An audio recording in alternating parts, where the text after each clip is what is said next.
Thank you very much.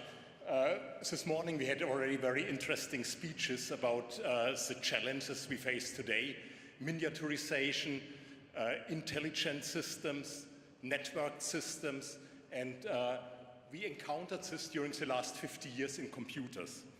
But now we are encountering a similar situation in space.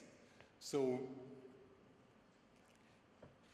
we move from individual large satellites, traditional satellites of several tons, to networks. Networks of smaller satellites.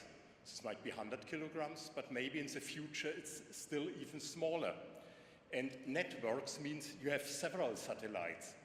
So we had already in the morning Euroconsult on stage, Mr. Bofinger, and here a prediction from Euroconsult is 2/3 of all satellites will be flown in multi-satellite systems, which means formations or constellations. So in the next 5 years, it's impressive. And this means we need to change our production methods. That's what I want to talk about. And you see, we have here building blocks on the top row.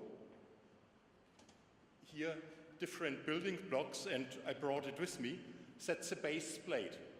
Yeah, so like a computer board, you have it here.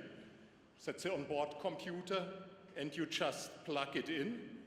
So today, we still do it manually, but our vision is that in the future, we will do it by robots. And this is very suitable for robots. So we have here the power distribution unit, we have the onboard computer, and all the other components are plugged in. Step by step, like you see here from the base plate, we move by several integration steps to the full satellite, as you see it here. That's a full-size satellite.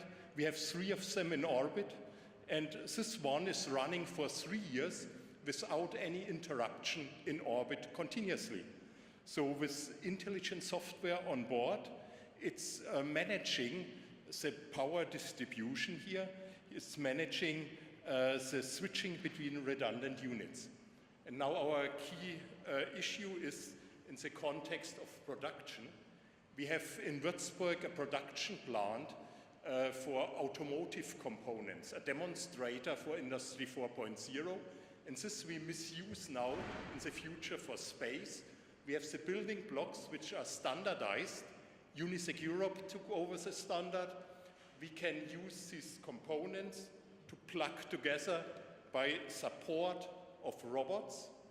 And we have mobile robots connecting the integration with the test area.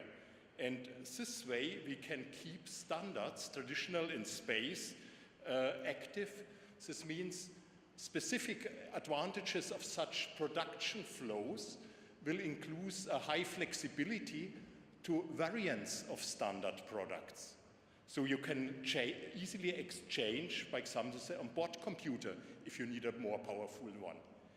We can guarantee the high quality needed in space.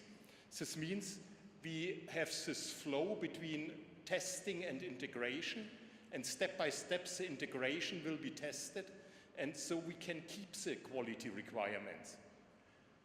Introducing the robots, we have, like an Indian goddess, many hands. Yeah, in this way we can faster integrate. And I think it's needed when we anticipate what's happening in the next years. What we produce, the amount of satellites we produce in a year today, we will produce in the future in a week. And it's already fact, and it might even grow further. So it's an important step forward. And of course, there's a lot of transfer potential to larger satellites. We do it as an example of the small ones, but similar principles can be transferred to the larger satellites. So I think we are in an exciting period where the doors are open to a more efficient production of satellites in larger quantities. And I'm sure we not only have the spin-in from Industry 4.0, we also will have spin-offs, like we see here with the robots, these hands which are supporting lightweight robots can transfer back into industrial mass production. So thank you very much for your attention.